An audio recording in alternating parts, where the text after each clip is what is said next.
Assalamualaikum warahmatullahi wabarakatuh.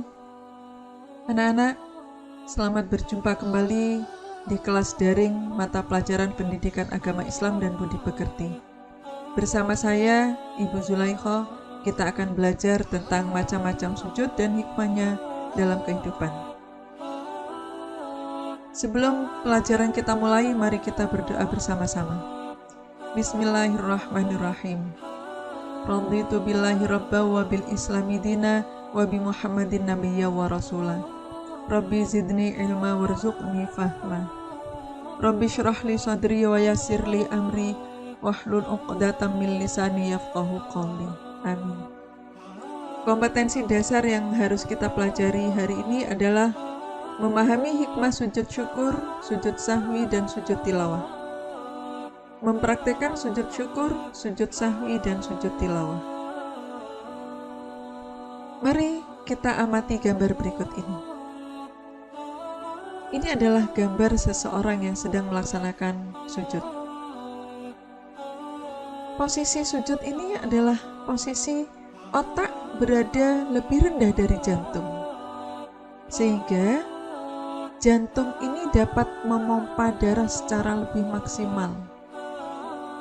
Aliran darah bisa mencapai ke seluruh tubuh, bahkan sampai ke pembuluh otak. Ini sangat bermanfaat bagi kesehatan kita.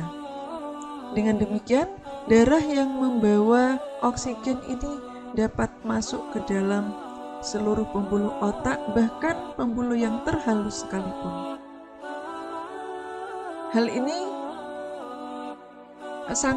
sangat dibutuhkan oleh manusia, sehingga manusia yang melaksanakan sujud dengan tumakninah, maka dia akan menjadi lebih sehat, tidak mudah stres, dan wajahnya pun akan lebih berseri-seri karena suplai oksigen ke dalam otaknya cukup. Makna sujud secara psikis atau secara rohani merupakan bentuk kepatuhan dan penyerahan total diri seorang hamba kepada Sang Pencipta, serta bentuk pengakuan atas lemahnya manusia sehingga mereka tidak pantas untuk bersikap sombong kepada siapapun juga. Sujud itu ada 3 macam. Yang pertama, sujud syukur, yaitu sujud yang dilakukan karena mendapat kenikmatan yang tiba-tiba atau terbebas dari bencana.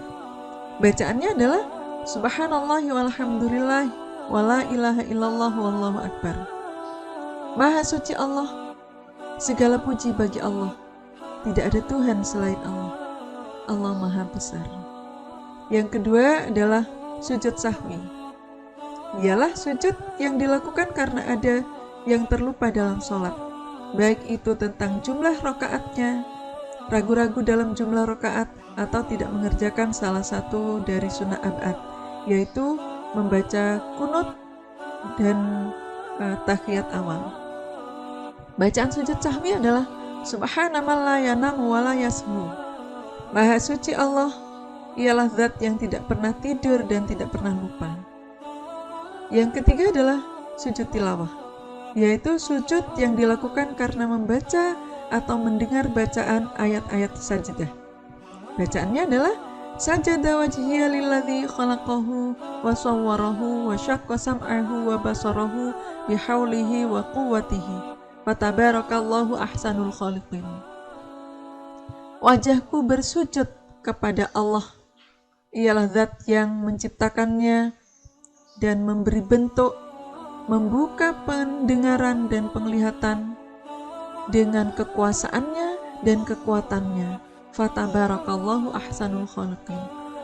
Allah maha memberikan berkah dan ialah sebaik-baik pencipta. Sujud syukur itu dilakukan sebanyak 1 kali sujud. Jadi ketika mendapatkan kenikmatan yang tiba-tiba dalam posisi yang menutup aurat, kemudian suci dari hadas besar dan hadas kecil, menghadap kiblat, kemudian melaksanakan sujud sambil membaca doa sujud syukur ini.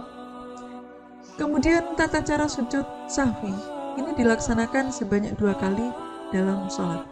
Jadi ketika kita ingat, ketika kita ragu-ragu dalam jumlah sholat sudah 2 rakaat atau 3 rakaat, maka yang harus kita ambil adalah yang jumlah terkecil, yang lebih kecil. Kita anggap itu sebagai 2 rakaat, kemudian setelah melaksanakan rakaat terakhir, kita menambahkan 1 rakaat lagi, kemudian secara sempurna, kemudian kita setelah tahiyat akhir sebelum salam, kita melaksanakan 2 kali sujud. 1 kali sujud dengan membaca doa sujud sahwi, duduk lagi di antara 2 sujud, boleh membaca Robbighfirli seperti biasanya atau tidak apa-apa, sekedar duduk, kemudian sujud sekali lagi sambil membaca doa sujud sahwi. Kemudian bangkit dari duduk, bangkit dari sujud, kemudian dilanjutkan dengan salam seperti biasanya.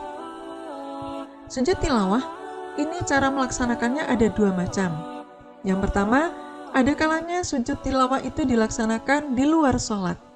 Jadi ketika kita sedang membaca Al-Quran sampai pada sebuah ayat yang ayat sajdah itu ada 15, ketika kita membaca salah satu dari ayat sajdah itu, kita kemudian melaksanakan sujud 1 kali dengan membaca sajadah wajhiyah ini sampai terakhir. Nah, yang kedua, cara sujud tilawah ketika dilaksanakan dalam sholat. Misalkan sedang sholat, kemudian kita membaca Fatihah dan salah satu surat pendek, di tengah-tengah ayatnya ada ayat sajdah, maka kita langsung melaksanakan sujud 1 kali.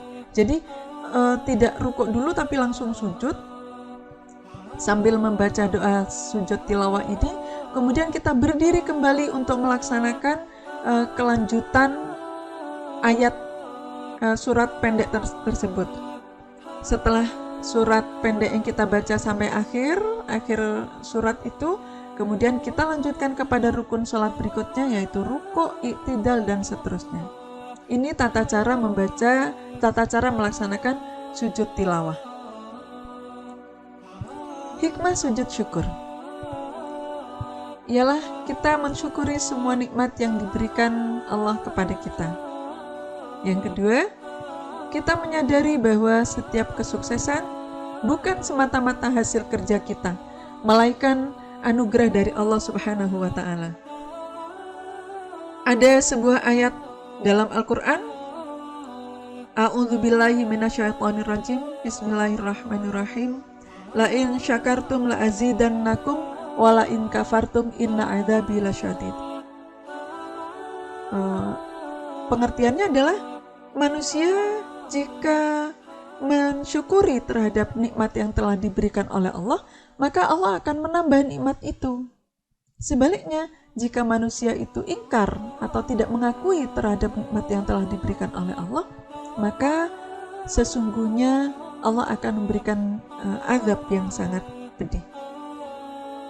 Dikisahkan oleh sahabat Sa'ad bin Abi Waqqas, anak-anak, bahwa beliau pernah mengikuti sebuah perjalanan bersama Rasulullah Shallallahu Alaihi Wasallam dari Mekah menuju Madinah.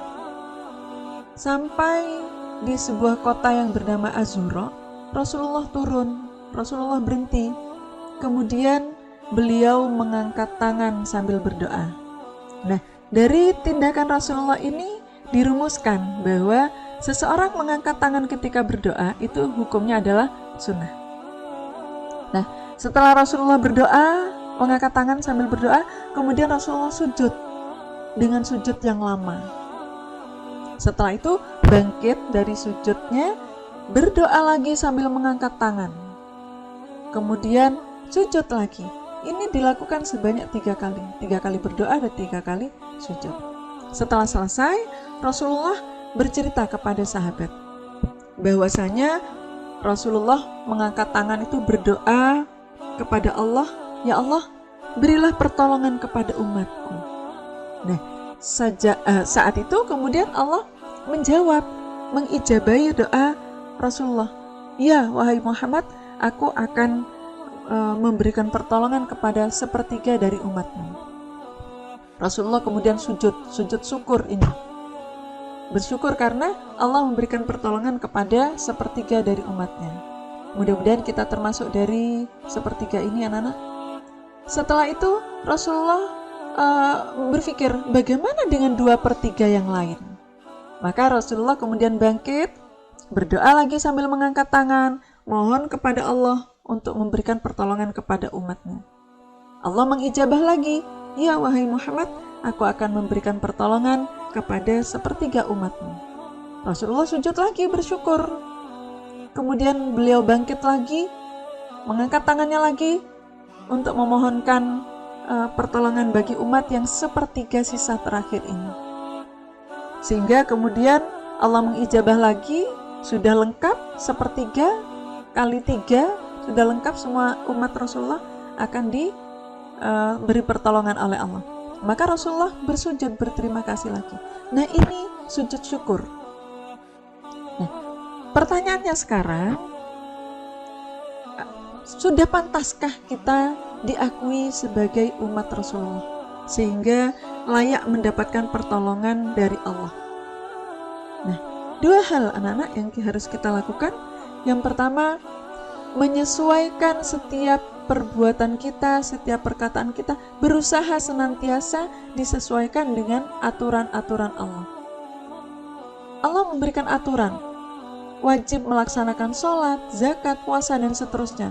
Harus berkata jujur, berkata kebenaran, dan seterusnya. Nah, ini yang harus kita usahakan senantiasa sesuai dengan tingkah laku dan perbuatan kita. Yang kedua adalah kita harus senantiasa berusaha membaguskan amal-amal kita dari hari ke hari. Sehingga dengan demikian kita berharap kita layak diakui sebagai umat Nabi Muhammad. Ketika Nabi Muhammad sudah mengakui kita sebagai umatnya, maka berarti kita layak mendapatkan pertolongan dari Allah. Hikmah sujud sahwi. Jika kita bersalah, maka kita harus segera minta maaf, baik bersalah kepada Allah ataupun kepada sesama manusia. Yang kedua, jika ada orang lain yang bersalah kepada kita dan dia meminta maaf, maka kita harus memaafkannya. Yang ketiga, tidak ada alasan bagi kita untuk berbuat sombong, karena kita mempunyai peluang yang sama untuk berbuat kesalahan. Hikmah sujud tilawah. Kita akan dijauhkan dari godaan setan. Yang kedua, lebih menghayati bacaan dan makna Al-Quran yang sedang dibaca. Sebagai penutup dari bab yang kita pelajari hari ini, saya sajikan sebuah puisi yang ditulis dan dibacakan oleh seorang seniman sekaligus ulama panutan kita, yaitu Kiai Haji Ahmad Mustafa Bisri. Puisinya berjudul Sujud. Sujud. Bagaimana kau hendak bersujud pasrah, sedang wajahmu yang bersih sumringah, keningmu yang mulia dan indah, begitu pongah minta sajadah agar tak menyentuh tanah. Apakah kau melihatnya seperti iblis saat menolak menyembah bapamu dengan congkak? Tanah hanya patut diinjak, tempat kencing dan berak, membuang ludah dan dahak, atau paling jauh hanya lahan pemanjaan nafsu, serakah dan tamak.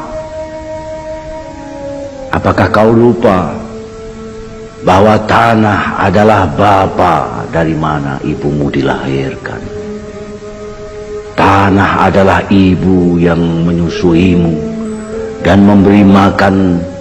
Tanah adalah kawan yang memelukmu dalam kesendirian, dalam perjalanan panjang menuju keabadian.